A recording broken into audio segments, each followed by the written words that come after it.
Tēnā koutou katoa, nōku te māringi nui, te noho ki Wanganui a koutou I tēnei wā, te whai wāhi ki tēnei hui whenga.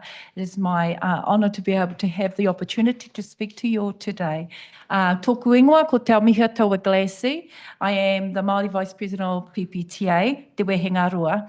Tōku tūranga ingoa Māori ara ko te hāpai o, and I teach in a small kura in Whangarei Te Ringa Prāwa. I am a mother and a grandmother. I have 5 mokopuna, in which 3 attend kura kaupapa Māori in Whangarei, with the 4th starting next month. I am born and bred in Whangaruru, te rio hiki hiki Ngāti Wai. I have been teaching for 24 years. I represent the voice of te Huarahi mana motu, Māori motuhake. Mihi tonu ana for the opportunity to present the views of PPTA Te Wehenga Rua, te Huarahi Māori motuhake, on the Education and Training Amendment Bill. It is a privilege to address you today on behalf of our mema Māori and to advocate for an education system that aligns with the principles of Te Tiriti o Waitangi, which serves all ākonga in Aotearoa. We urge the committee to consider our concerns and recommendations carefully. I took all the submissions that our members have made to this committee and my colleague Kieran, who spoke earlier today. I refer to a few points I want to elaborate from our written submission. Lack of consultation. In writing this bill, there has been insufficient consultation with Māori entities and communities. This is a breach of Te Tiriti o Waitangi. Key groups have been kept out of the process and avoided to disregard our contribution and try and assert what you think is best for us. The lack of opportunity of input will only be furthered if this bill goes through.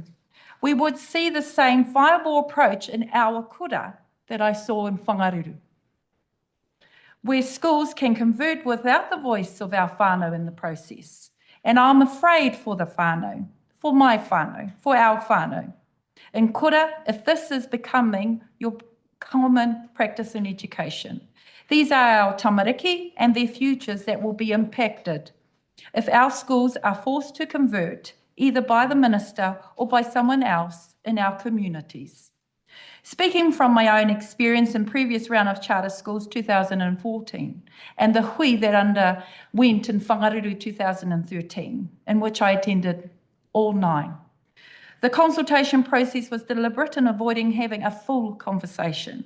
You all know when there's a birthday happening in Whangaruru, we all turn up to the marae.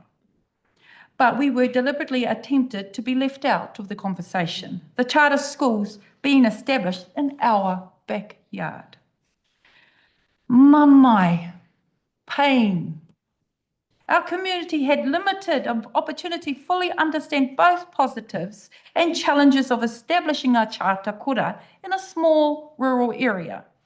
With this came more misunderstanding, mistrust, frustration and division in our community.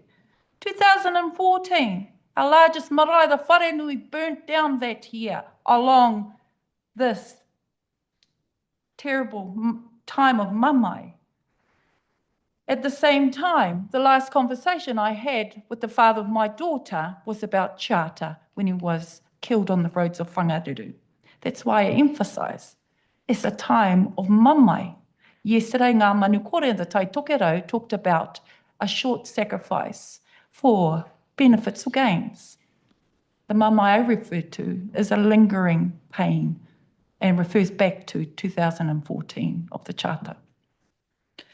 My second key point is about tino rangatiratanga. What I can see is that it will be the sponsors tino rangatiratanga.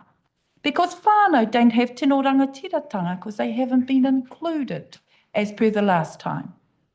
In the conversation, in its first whakaaro nui, the first conception, the students don't have tino rangatiratanga because they should be always at the forefront and have the opportunity to have a voice in the hui that affects them. They are beholden to what you assume is best for them. So whose tino rangatiratanga are you talking about? You cannot have tino rangatiratanga in charter school when they are not required to honour and uphold Te Tiriti o Waitangi. truest form would have included us right at the beginning. That is why te huarahi motu mana motuhake, aroha mai, te huarahi Māori motuhake asks that the bill is returned to the drafting process to allow proper consultation, to include us. This also refers to the need for there to be te tiriti provision in the process of authorisation board for charter schools.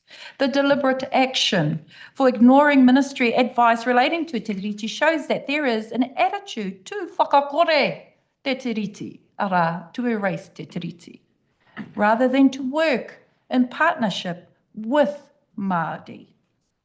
My next point, and some additional information that is not in our written submission, is with regards to a recent Waitangi Tribunal ruling.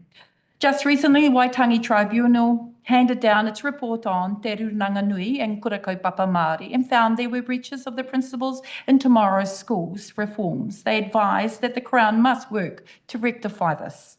The decision is significant in terms to the required commitments to Kura Kaupapa Māori education. It acknowledged that the needs of Māori have not been properly served in the current model.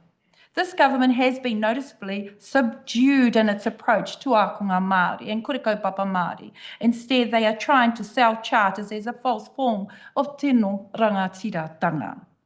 Kura Kaupapa Māori have been successful and thrived because we the whānau are there. We must strengthen the system that stands for our mokopuna and te tiriti o Waitangi. Conclusion, hei kupu hakakapinga I tēnei wā. Te Huarahi Māori motuhake opposes the establishment of charter schools due to their fundamental conflict with Māori education values, the risks they pose to educational quality, and the negative precedents observed both locally and internationally. We urge the committee whakahaere koto to reconsider the bill in its current form and to focus on strengthening and supporting our existing kura. We remain committed to advocating for an education system that genuinely respects and upholds te tiriti o Waitangi, ensuring that all students, especially Māori learners, receive the quality education they deserve. Mihi tonu atu kia koutou. Thank you so much for your attention. I'm now available to answer any pātai questions. Kia ora. Thank you very much. We have our first question from Lawrence Sunan. Thank you, Madam Chair. Tēnā kōrua. Thank you so much for that submission. Thank you to Te Huarahi Māori motuhake. Now, I want to pick up a question that was asked earlier in the day around, particularly in Taitokoro, around schools, Māori schools that are thinking about converting to charter schools because the current system has not served them well. I want to kind of ask your opinion, because this is the area you work in. What sort of whakaaro would you give to those schools who are considering to convert to charter schools because of that, because of the fact that the current system hasn't done what they hoping to achieve for their ākonga? I think one kura in particular that I believe may be considering conversion back. What I have seen, what I have heard, and been part of as not only a teacher but a whānau, that they have already established innovative models of education and opportunities already existing in their kura that they have done since they've been converted to state education. So I'm thinking, what more can charter provide when they're already doing fantastic things? In regards to the other schools, which I'm not too sure of in Whangarei, there's only one particular school I am sure of, and these are my comments were to that, is with additional funding, like my previous speakers have said, that we can provide even more in our kura. I come from a very small school, and there are opportunities that can be had with greater funding to be able to support our tamariki. Thank you very, very much for making yourselves available to us. And if you have travelled down, which by the sounds of it you have, We really do appreciate that. Tēnā koutou. I can speak on behalf of the whole committee. It's impactful when you are here with us in the room. Thank you. Kia ora.